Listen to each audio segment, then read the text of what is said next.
Good morning, good afternoon, and good evening, everyone, to the channel IT Simplified. Hope you're having good time with your family and friends and taking care of them. In today's session on Azure, I'm here to talk about how to expose Docker ports. And today we'll see the real example of how we can deploy an application. In today's example, I will use a website and how the user can access that. So if you've been following our track, we started with explaining what container is, how Docker we can utilize, and we also deployed this technology on one of the Azure VM and one of the Azure VM instance. So by now you should have a better understanding of how this technology works. We have gone through starting the services, creating container. We also pulled the images from a Docker Hub. We created our own images and also created the containers from them. So there are a lot of things you're already familiar with that. Now that has been great so far. But how you utilize this in a real world scenario, right? And just trying to go back to my video one in which we explained about comparing a virtual machine with a container and how this technology actually works, right? So in real world scenario, maybe this will give you a better idea about how we can deploy applications on containers. But before I do that, let's see in our environment, and as I've told you that this is running on a VM on the Azure side. So we have this Azure machine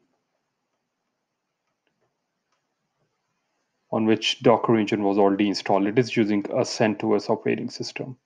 And whatever containers we have deployed on this one are on this machine, right? And we have used sometime our own image. We have used Ubuntu. We have used CentOS for creating the containers, but we have used one of these images. So what we're going to do today is basically, first of all, we will be exposing port on the host side and we'll do the port mapping.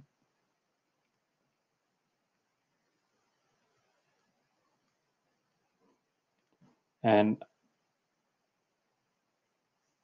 I will I will take the understanding that you have brief knowledge about ports, how they work, and what we utilize that, right? So I'm just not going to go detail into that, but what we'll be doing is we'll be mapping this with the container ports. So on an average, there is close to 65,000 on an average logical ports, and different ports are assigned for different purposes, right? For example, for HTTPS traffic, it's port 443. For HTTP, it is port 80. And there are obviously different usage for specific ports, right? But because we are talking about deploying a web server or web application on one of the container, we'll be using port 80. So we'll map uh, port 80 of the host with the port 80 of the container that we'll be creating. So that is the whole idea. So a user will be able to access whatever application that will be deploying. They will be able to access from anywhere, right? That's the whole idea about today's session. And we'll also look at some of the other commands that we have not seen in our previous sessions. So with that in place, let me just go to the Azure site and quickly show you the machine that I'm talking about here. This machine we have used in an entire track. So make sure, if I can go into the networking, the port 80 is open. That's very important, right? So actually, if I can go to the network security group right here. So you can see that port 80 is already enabled in this one, and that is what we'll use to map to our container. If you have not done, you can just go over here, add inbound port rule. You can just click on the basic, it will change to advanced, and then you can pick HTTP and then open the port like that, right? Since it's already open in my case, I don't need to do anything in this case. So with that, what I'm going to do is I'll go and open the putty, and you know that how to reach this to as a root, I need to be a root user. just to do most of the stuff that I want to do on the deploying containers and all those kind of stuff. So let me just quickly show you that the container is already installed on this one. It's running 1903, and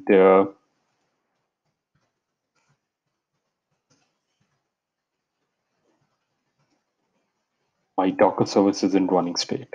So that's good. So let's do and start creating a container. And the command I'm going to use this is docker run. And this time I'll use td. I'm not going to use it, and that will become understandable.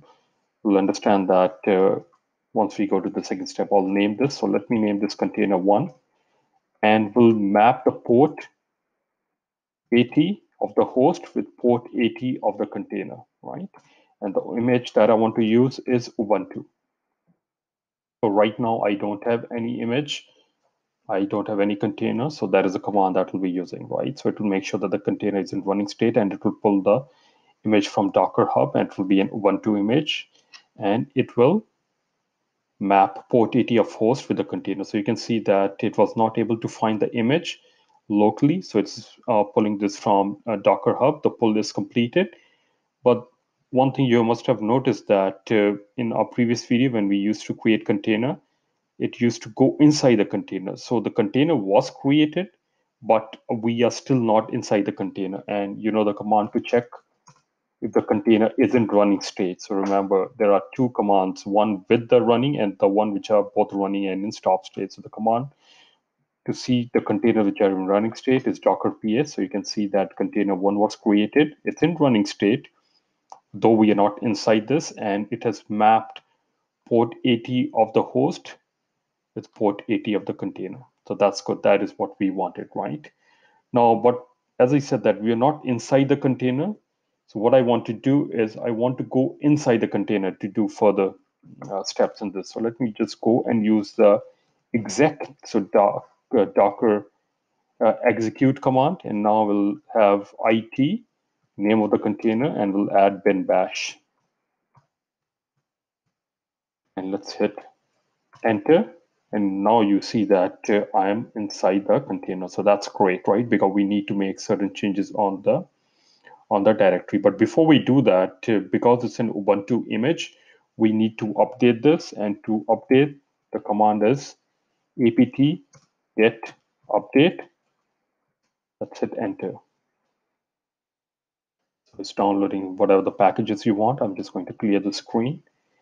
And now we'll install, because we are making this a web server, we'll install Apache on this container. We'll be installing Apache 2,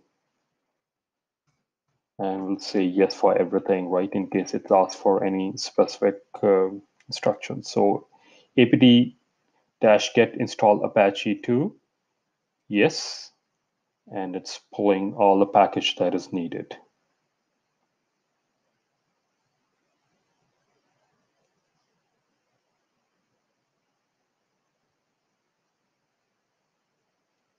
Okay, so that's good. The package was downloaded. Now it is asking me to specify the geographic area.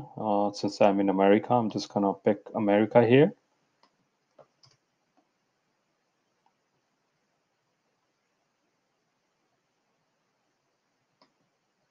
Okay.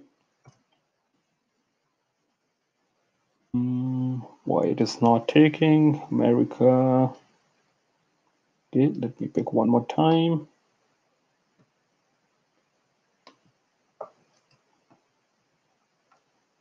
Please select the geographic area in which you live. Yes, that is the area I live. Maybe you have to pick the number. Okay, that's fine. You can, I thought you could either pick the name or, but okay, that's fine. Now it is asking me to pick the time zone. So let me pick New York.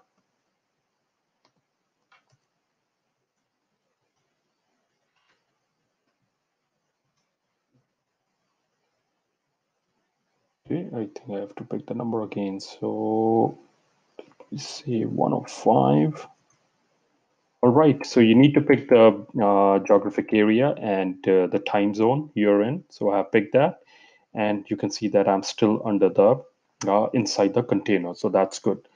The next step that I want to do is I want to make certain changes in the directory. So what I'm going to do is I will go and change directory var www and html so that I can go inside that directory and let's say what page I want the website to respond when I try to reach this web server. So let me say, welcome to IT Simplified. I think that should work.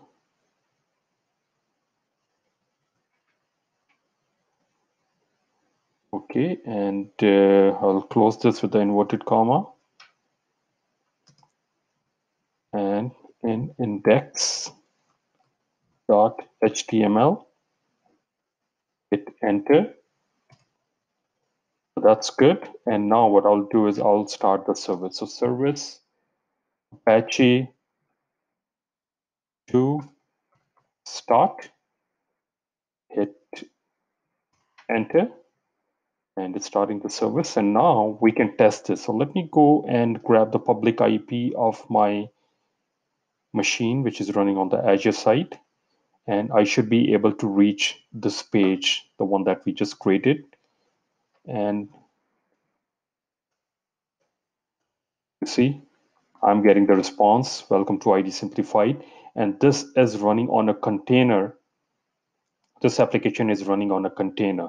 So this gives you an idea about how we can utilize uh, and create an application in the container. Maybe that creates or clears some of the doubt you might be having in terms of comparing an VM with a container. And in this video, you also saw how we can expose the ports within container, and how we can do the mapping when it comes to mapping the host port with the container port. So this was a quick video on Docker port exposing. Hope you found this video useful. Thanks for watching. Have a good day.